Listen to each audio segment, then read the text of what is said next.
All right, welcome back, everybody. This is, in fact, our last lecture, our last week of the semester. We're finishing this third unit on the hotly contested canon of issues, those difficult questions that people really fight about, stress about, the teachings of the church. And today, what I wanted to do was talk about the sex abuse scandal. I think if you're a minister today, you have to be able to speak about it intelligently because there are so many people leaving the church. I simply saved this to the last week because the text that you read for today is very short. Bishop Robert Barron's letter to a suffering church. And because I wanted it to have you to have a short text at the end of the semester, simply because you should also be working on your paper, and I didn't want to, try to burden you too much with a lot of different work. So this is a short text. It's an important text, and part of the reason why I assigned this text is that it's the only text, to my knowledge, that is a sort of we could call it a theological reflection on the sex abuse scandal. There are certainly a lot of other responses to the sex abuse scandal. Dallas Accords, for example, sort of set out some bureaucratic policies, right? There's all kinds of sort of institutional policies that responded to that, to the sex abuse scandal, to ensure that this, can't happen again, or at least make it a lot more difficult. But this text is, to my knowledge, the only sort of theological reflection. So as you read it, you see, it is an exploration about the human condition. And one of the points Bishop Barron wants to make is, yes, it's tragic, but it's not new in the sense. He goes back to the Old Testament and traces, abuse done by priests, Israelite priests. And so it's in a sense a reflection, what we were talking about earlier this semester, original sin, right?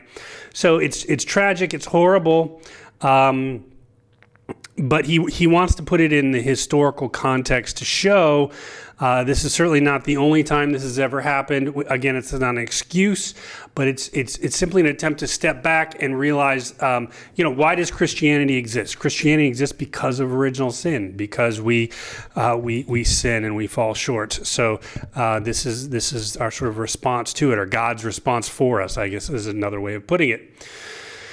So that's what the text is trying to do. It's trying to offer a sort of reflection on the sex abuse scandal from a theological perspective.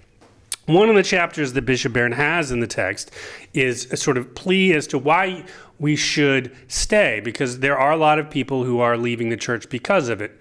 And that's certainly understandable, in particular people who directly suffered abuse. So what I want to do, as I often do in these videos, is sort of supplement the text reading. I don't want to just simply repeat what Bishop Barron says. And what I want to do in this video is supplement his discussion on sort of leaving the church. He argues several different ways about why we should stay. But one of the things that he also says elsewhere throughout his ministry, and he's repeated this many times, that if you look at it statistically, why are people, especially young people, leaving the church? It has some to do with the sex abuse scandal, but to a lot of people's surprise, that's not the primary issue people leave the church. One of the things that he points to is the idea that a lot of people, especially young people, don't find the intellectual life of the church to be rigorous, right? So, for example, we talked about this earlier this semester. A lot of people have a childish understanding of heaven and hell, and that's perfectly fine if you're a child. But as you grow up, you go through high school and college, and you study sort of postmodern philosophy or gender theory or biology or a lot of these other sort of adult sciences, and then you still, for whatever reason, have a childish understanding of heaven and hell and everything else. Well, of course you're going to say, well, this Christianity thing's stupid. I don't have anything to do with that. And so his mission, at the heart of his mission, is demonstrating the depth, intellectual depth that the Catholic Church has. So he points to why people want to leave the church. And so that's what I want to talk about. And so this lecture is going to be based on a text called "You Lost Me: Why Young Christians Are Leaving Church and Rethinking Faith." This is by an author named David Kinnaman, who is the president of the Barna Group. This is, I guess you could call it a sociological study. This was published a few years ago by Baker Books, I think 2011. And I will say so it's not a theological text, it's a sociological text. He does a lot of surveys, and those surveys, of course, come with numbers, percentages. I don't think we need to worry too much about the numbers, percentages that he offers. This text was written a few years ago, so the numbers may have shifted a little bit. But if you read the text, I think you'll see that it's what it argues is still relevant today. It's not that old of a text. Also, you should say that this is written by a Protestant group. The Barna Group is a Protestant group. Although I would say 97% of what he talks about, David Kinnaman talks about in this book, is relevant to Catholics. And there are even certain times throughout the book where he even focuses on Catholics. And so I'm going to highlight those points of the text. So that's what I want to do. I want to go through what is this study that Kinnaman has made in terms of why people are leaving the church, how we can and should respond to it. And then, of course, we'll talk about this in our discussions. Before I get to the text, just a few words about Bishop Barron. I'm assuming most of you know about Bishop Barron. He's easily the most important Catholic evangelist in the Catholic Church today, certainly in the United States of America. At one time, and this might still be the case, he was the number 2 Catholic prelate in the world in terms of social media, behind obviously the Pope, right? So in terms of Facebook or not Facebook, but YouTube and podcasting and Instagram and all that, right? So he has quite a following. So just a couple words about him if you don't know who he is. He's often called the sort of the new Fulton Sheen. If you've never heard of Fulton Sheen, he was sort of a mid-20th century bishop, American bishop who had been a professor at the Catholic University of America, and he took advantage of the media of the day. So that means a radio show, TV show, those types of things. So he was a sort of media evangelist. Bishop Barron doing the same sort of thing, but of course using different media like YouTube. And he talks extensively. He's told the story a million times about how he started with his YouTube channel. He did a video on Bob Dylan. I think this was about more than 15 years ago, I think. And, I think they got like 100 views, and how excited they got 100 views, and they had no idea what it would be. But of course, then it sort of expands, and he becomes so important. He was a professor at Mundelein Seminary, which is the seminary for the Archdiocese of Chicago. And then he became the rector, the sort of head or the president of the seminary. The thing that really put him on the map was a 10-hour video of the Catholicism series, which is the companion volume. The book we read in this course is the companion volume to that 10-hour series. It's an excellent series. In my opinion, the video series is the most important evangelical tool for Catholicism since the Catechism, which came out in the early 90s. So if you have a friend or a relative or somebody who's sort of wanting to learn about the Catholic Church, maybe they're not big readers, and you want to give them some substance, but it's accessible, I would say give them that 10-hour video series. I'm assuming you can get it streaming somewhere. I have it on DVD. Of course, nobody has DVD players anymore. So it's out there. You can find it for the format you want. But that's always my suggestion. I don't know what the price is now. It used to be fairly expensive, a 10-hour, 10 DVD series. It's not cheap, but you might be able to find used copies, and it might be cheaper now if it's on streaming. So that's always my suggestion. Sisters, mothers, fathers, friends, whoever is curious about the Catholic Church, give them that series. Then he became the auxiliary bishop, one of 5 here in the Archdiocese of Los Angeles. In fact, his regional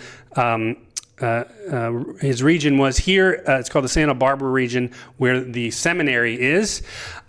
He was here for, I think, about 5 years. I started here working in the seminary in the summer of 2022. 2. And after about like a month of working here, it was like a Tuesday morning mass. He walked out to celebrate. Clearly, everybody was surprised, and he was already slated to become the bishop of Winona Rochester. And this was his sort of last visit to the seminary. So I never got to meet him, but I did receive communion from him. And then, as of now, he is the ordinary of the Diocese of Winona Rochester.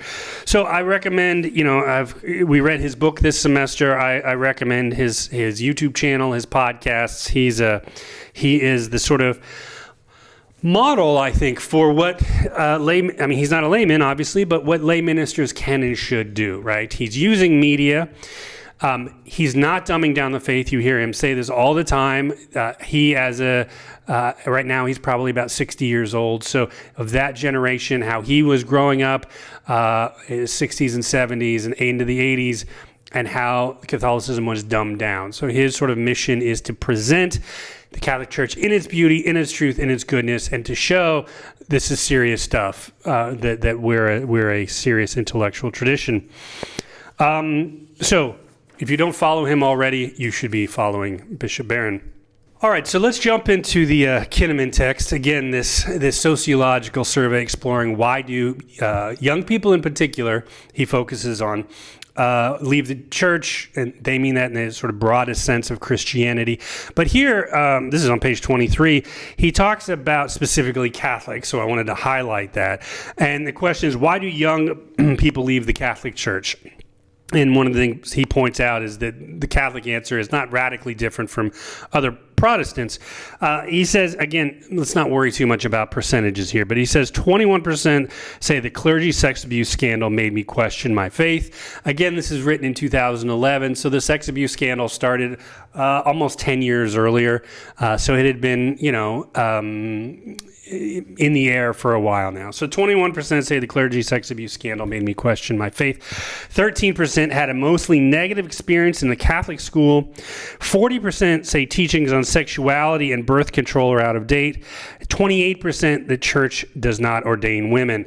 So just a couple things to point out there. Notice these are the issues that we've covered in this unit, right? The male priesthood, sexuality, birth control in particular. We haven't covered so much sexuality. That should be covered in your moral theology class. So, I can't do everything in this one class. So the moral theology class should be talking about sexuality. The negative experience in the Catholic school, that's certainly something we can talk about in our Zoom discussion if you want, but that's not really a theological issue. But, certainly people... there's a stereotype from previous generations of like the mean nun who sort of smacks your hand with the ruler. And I'm sure that happened, back in the 40s and 50s. I don't think that's really happening now. But there are certainly many other ways that people could have negative experiences in the Catholic Church, Catholic schools. So that's certainly something that Catholic educators should be addressing. And then the first one again there, the clergy sex abuse, which is why we're finishing this semester with that. So, again, if you're paying attention to these things in the past few decades, this isn't going to surprise you.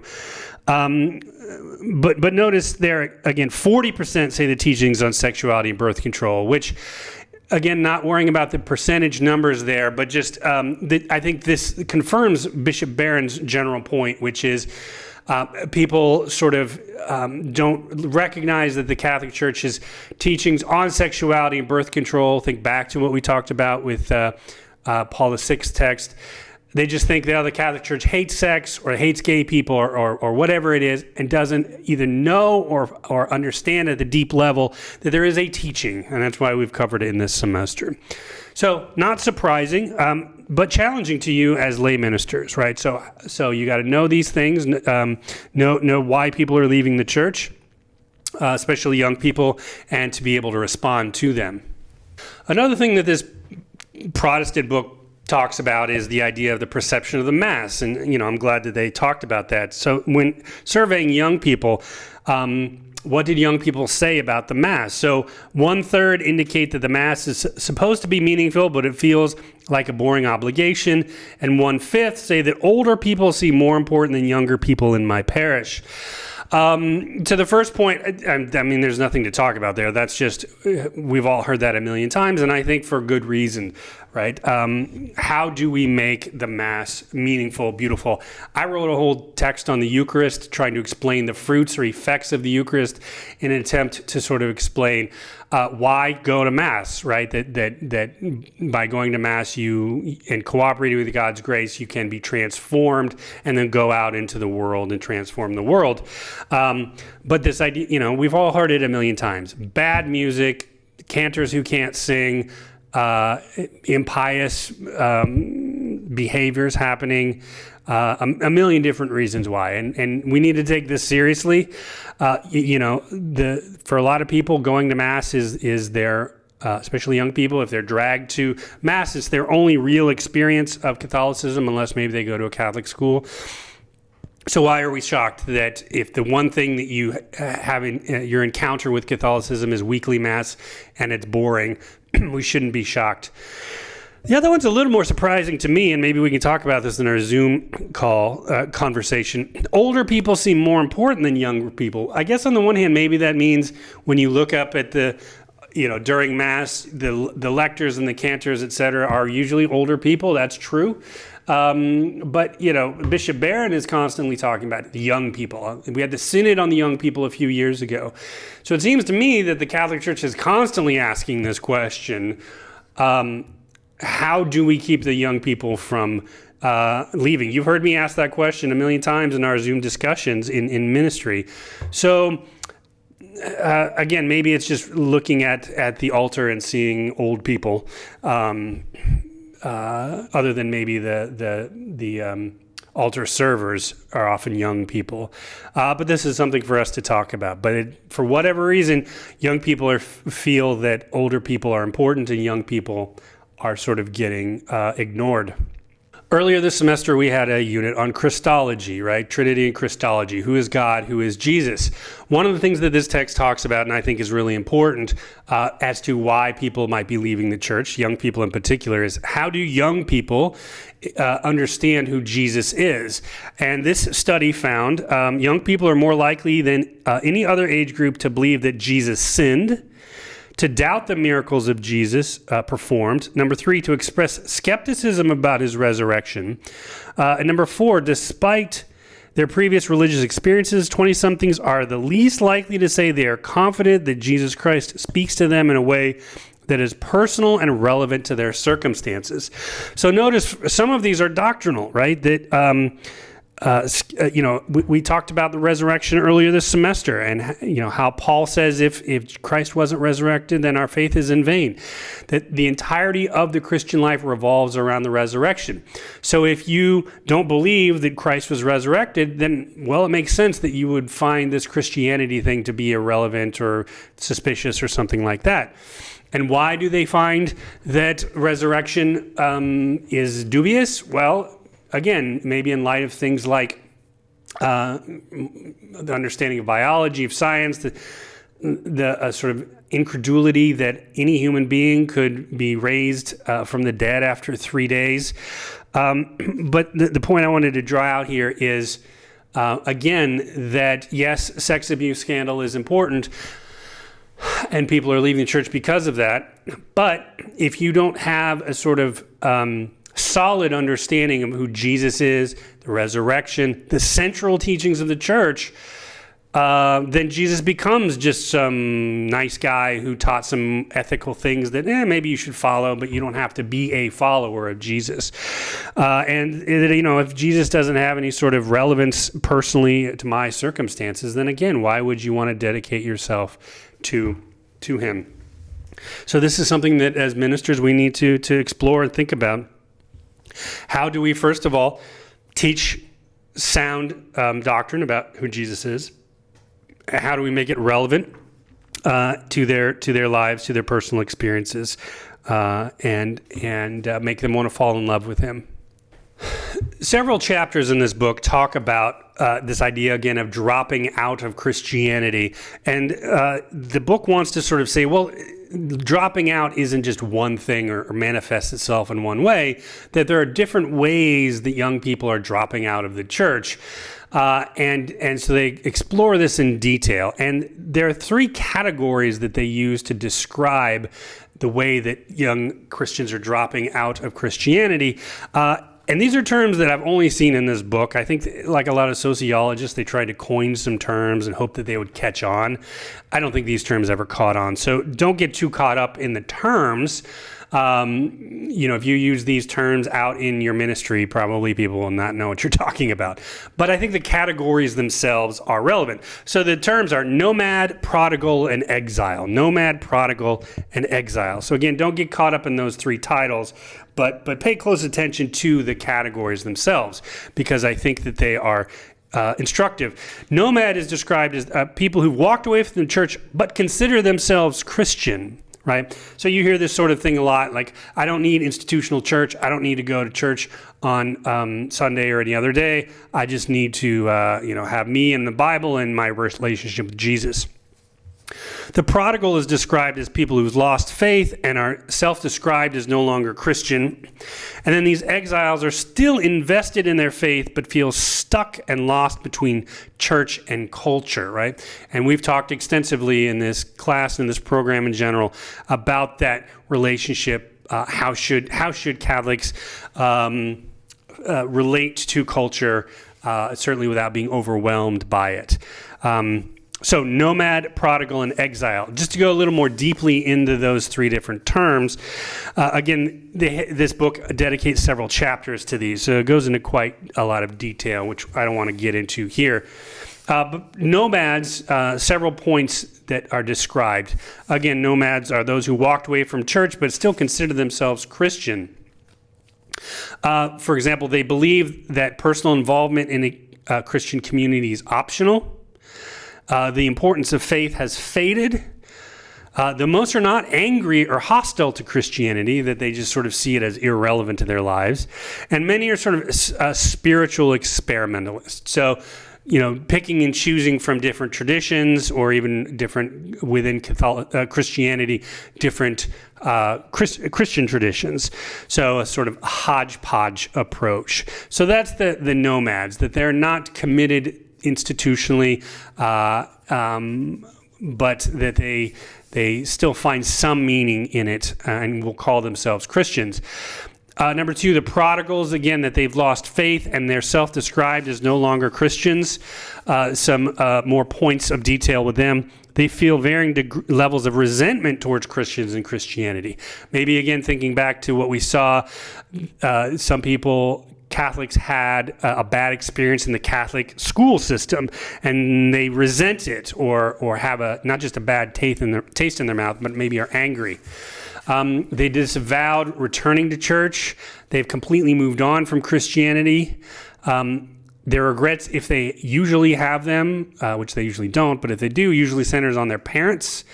And they feel as if they have broken out of constraints, that, Christianity has burdened them, has restrained them, has put rules on them. But now that they have shed their Christianity, they're sort of liberated to be free to do whatever it is that they want. And then the third one, exiles. Again, an exile, remember, they're still invested in their faith, but feel stuck or lost between Christianity and culture. So just a few more points on the exiles. So number one, their exiles are not inclined to be separate from the world, right? So in other words, that they don't feel much of a need to sort of hold off the world or the culture, that maybe some of the extreme aspects of culture might be problematic, but overall that Christianity and the culture can sort of fit very neatly hand in glove. They are skeptical of institutions, but are not wholly disengaged from them. Young exiles sense God moving outside the walls of the church. They are not disillusioned with tradition. They are frustrated with slick or shallow expressions of religion. Exiles express a mix of concern and optimism for their peers. They have not found faith to be instructive to their calling or gifts, and they struggle if other Christians question their motives. They struggle if other Christians question their motives. So the exiles, I suppose, among all of them, all of these three groups, have the most likelihood that they could be brought back into sort of institutional life of the church. Now, sort of, all three of them we can have hope for them in the sense that God can do anything. God certainly has brought about radical conversions in people who are great sinners. So we shouldn't lose hope on any of these three groups, but certainly those exiles might be the most likely to come back to sort of a full life of the church. So some more of the specific criticisms that young people have towards Christianity, sort of categorical criticisms. One we could say that they say is Christians demonize everything outside of the church, right? So often a complete rejection of the culture. I think this might be one of the specifically Protestant, even specifically evangelical Protestants. Catholics, I don't think, demonize everything outside the church and demonize everything in the culture. But again, certainly Catholics can and should hold off whatever's in the culture that's deleterious. Second one, Christians are afraid of pop culture, especially its movies and music. Think back to discussions about Harry Potter books and that sort of thing, or just movies in general when they have violence or sex in them. Again, I think more of a concern for evangelical Protestants, but certainly relevant to Catholics as well. Another criticism is that Christians maintain a false separation of sacred and secular. Christians do not want to deal with the complexity or reality of the world. We can talk on Zoom on whether that's a fair criticism or not. Again, a lot of Christians as adults still have a young or childish understanding of the faith. And so one thing we need to talk about is how many of these criticisms are grounded in a sort of teenage way of thinking rather than an adult way of thinking. Doesn't mean we shouldn't take them seriously, but how do we help them move from a teenage way of thinking to an adult way of thinking? Young Christians often think that faith is not relevant to their careers or their interests, so you have this sort of bifurcation between the public and the religious. So if Christianity is not relevant to my public or professional lives, then it gets relegated to this minor corner of my life. Church does not prepare them for real life. Church does not help them find purpose, and God seems missing from their experience in church. Certainly, if you go to church, you go to Mass, and in the homily, you hear a lot of things, but you never hear anything about God or Jesus or sin or anything like that.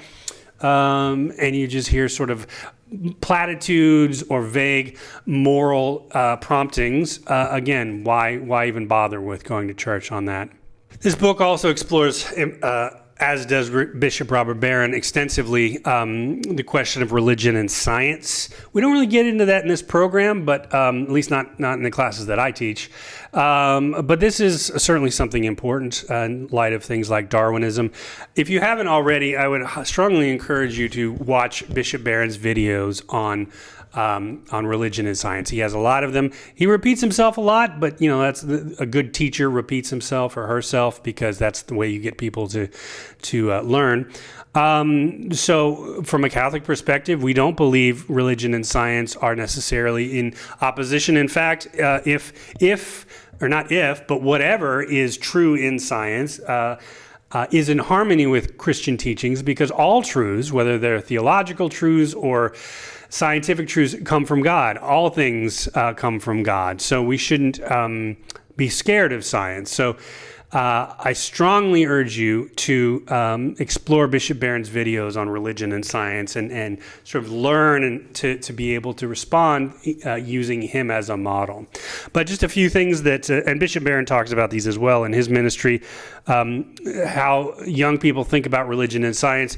Christians are too confident about knowing all the answers. Christianity makes complex things too simple. Churches are out of step with the scientific world we live in, sometimes even seen as anti-science, that they're turned off by the creation versus evolution debate, and anti-intellectual. Definitely some of this is in the Catholic world. Again, some of this might be a little bit evangelical. Protestant. Certainly, Catholicism is not, for example, anti-science. But admittedly, the perception can be, even among Catholics, that it's anti-science.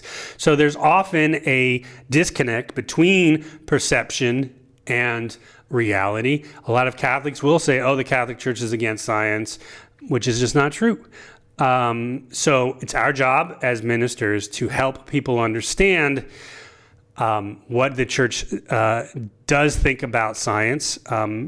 We don't have to become scientists, but at the very least to show that we're not anti-science and that there isn't necessarily any opposition between, in this sort of, as it's often framed, the creation versus evolution debate. Where there is truth in Darwinism, again, that truth is not going to conflict from Catholic teaching because Catholic teaching comes from God as well.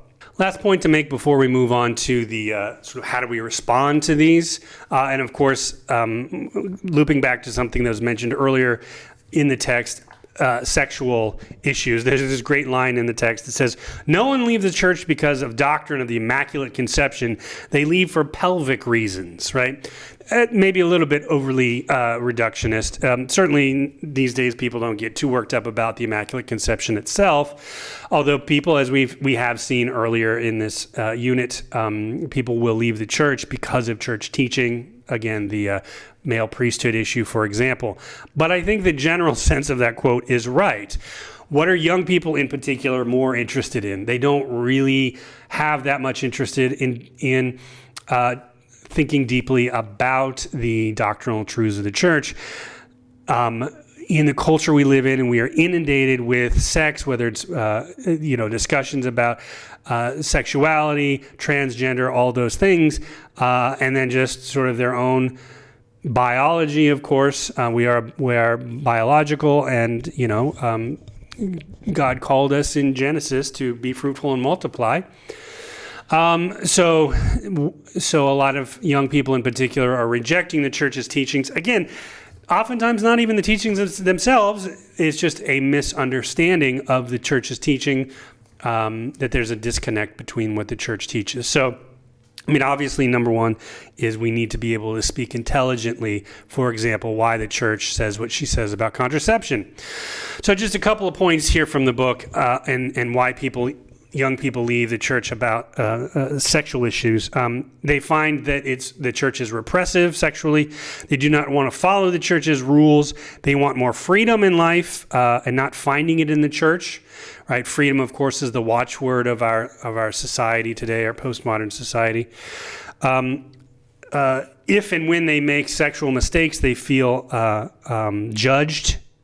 They feel that they have to live a double life between faith and what their so-called real life, right? What they do on Saturday night versus what they do on Sunday morning. And, the old claim the church's teachings are out of date, which we talked about in our discussion on the development of doctrine in a recent video, right? So I don't want to repeat that, but how do we understand teachings grounded in revelation, not grounded in cultural norms that shift and change as time goes on, and yet at the same time the church's teachings do develop, which is not the same thing as change. Finally, the last couple of chapters of this book talks about, okay, what do we do about this? How do we fix this problem? And this is, of course, at the heart of ministry today.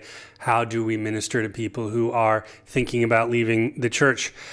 So the text has some, I think, pretty good responses. First of all, it says the church needs to reconsider how to make disciples. Certainly things like social media and, YouTube videos are great, but how did Jesus make disciples? He entered into relationship with them. And we all know how hard it is to have an authentic relationship through Facebook, for example, right? You don't really have 1,000 friends, as it says on Facebook, right? You have a few friends. And so discipleship is hard work because it's about building friendships, it's about building trust, it's about building relationships. So how do we do that in the 21st century? Number two, it says we need to rediscover Christian calling and vocation. Right? And number three, we need to reprioritize wisdom over information as we seek to know God. I think that's really true. You can throw facts at people. You can talk about data, and that's all fine. You can teach them what the church teaches about a variety of things, and that's certainly something at the heart of what we're doing.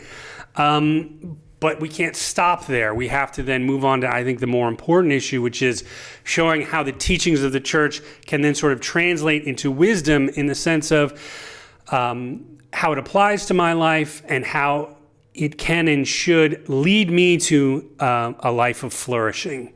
So think back to, for example, when we talked about those 4 points, sort of predictions in 1968 from Paul VI, when he says, if we become a contraceptive culture, what will then happen, right? What will happen to our society? And in 68, Paul VI made some predictions, and we talked about how, okay, here we are in the 21st century, looking back on those predictions, how much was he right?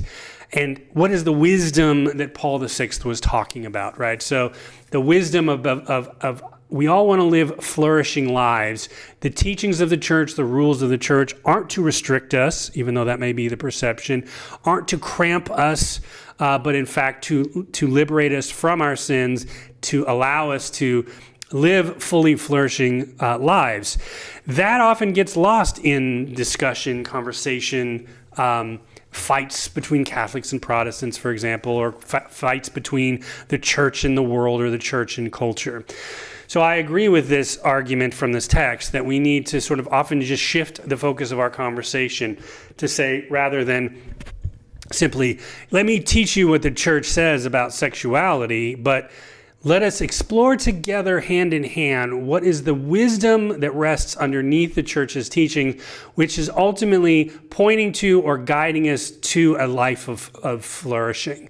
That's one sort of thing that I think, and this book argues that we should be focusing on. I think the book is absolutely right. The final chapter of this book talks about what it calls 50 ideas to find a new generation. In other words, here's 50 ideas, and it talks, maybe 2 or 3 paragraphs for each idea about how do we respond to young people in particular as they leave the church. A lot of these I think are really helpful. We obviously don't have time to get into all 50 of them here. But again, this is a pretty good book. So if this question haunts you about young people leaving the church and how do we respond, you might want to buy this book on your own, read it on your own time, in particular paying attention to those last couple of chapters that talk about sort of concrete steps that we can make. Let me just mention a few of them from the last chapter that I like in particular. Number 1, preach a better gospel. Preach a better gospel. A gospel grounded in the church's teachings itself, the beauty of the church's teachings, the goodness of the church's teachings, not a wishy-washy, as Bishop Barron says, dumbed down faith. The second point it makes is handcraft disciples, right? I like that image. And I was just sort of hinting at this, right? That we shouldn't think about discipleship as a factory. And unfortunately, you get institutions, parishes, Catholic schools. Well, I went to public school. It wasn't a Catholic school, but we had 600 students in our graduating class. And you do, in situations like that, feel like you're in a factory, an educational factory, and people aren't responding to your individual needs, your individual questions, your individual curiosities.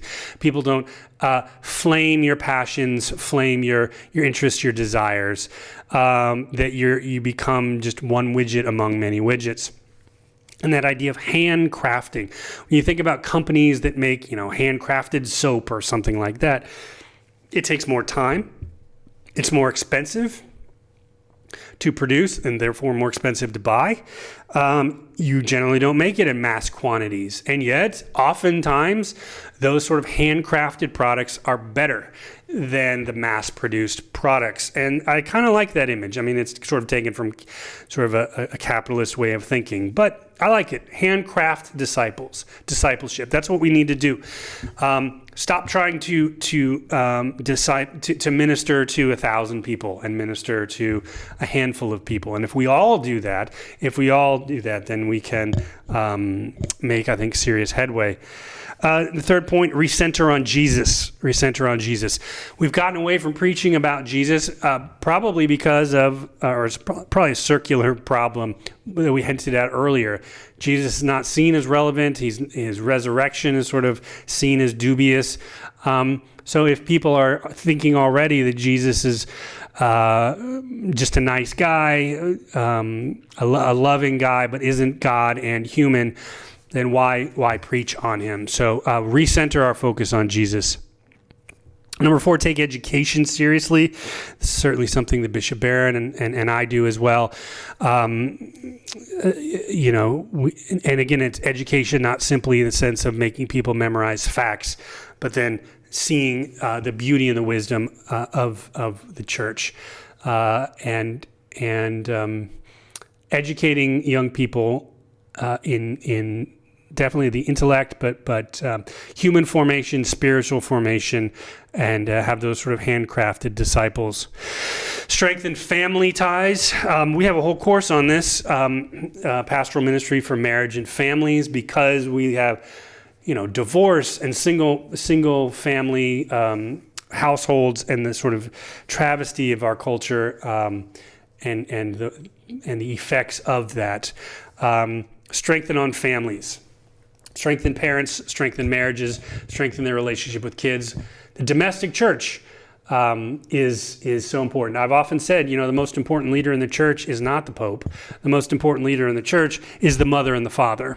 And if you have strong mothers and fathers, their relationship together, but strong Catholic mothers and fathers, then you're going to produce strong children, right? It's not a surprise when you look at, in particular vocations, when you look at young men becoming seminarians, what are the things that often you see as their number one driving force to get them to recognize vocation is that they came from a household that had strong parents, and particularly strong Catholic parents. Related to that is travel as a family. And then finally, be the right kind of mentor. I'm often saying, especially with things like single family households that we have today, that we all should become mentors, whether it's somebody who's, certainly not related to you, but even your family, your niece or your nephew. A lot of people these days are godparents, and you see them, godparents show up at the baptism, and that's great. And then they never literally do nothing for the rest of their lives to help form their godson or goddaughter in the faith. And that's what your job as a godparent is. It's to help the parents, yes, in general, but in particular, forming these young kids to become Catholics as they grow older. So if you're a godparent, ask yourself, have I been taking this seriously? My role in helping form these young men and women? And if the answer is no, then when this video is over, call up your godson, call up your goddaughter, and start doing it. Be a better godparent.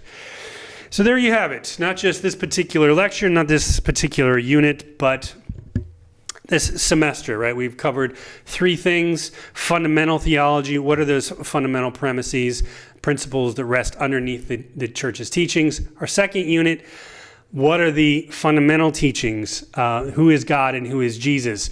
And they may seem like boring teachings, but as we see in the video today, young people in particular don't have a solid understanding of who Jesus is. So why are we surprised that they aren't committed to Jesus?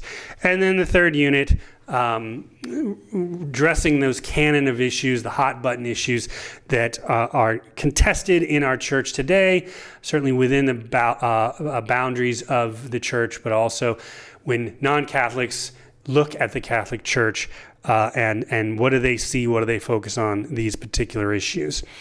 So this is just an introduction to theology. This is one dogmatic theology course, one semester. It's one piece of the puzzle that fits into this larger curriculum that we have, this formation for this program. But my final challenge to you is to not think that you're sort of done in terms of learning about the church's dogmatic teachings. This is the beginning. We have now in this semester laid out the foundations of what the church teaches, but now it's your responsibility going forward throughout your ministry to keep up on this, to continue to read, to continue to go more deeply, certainly in other issues that we had just didn't have time to talk about this semester, but to go more deeply into all of these issues, a deeper understanding of the Trinity, a deeper understanding of Christology, so that then through your ministry, you can pass it on to the people of God.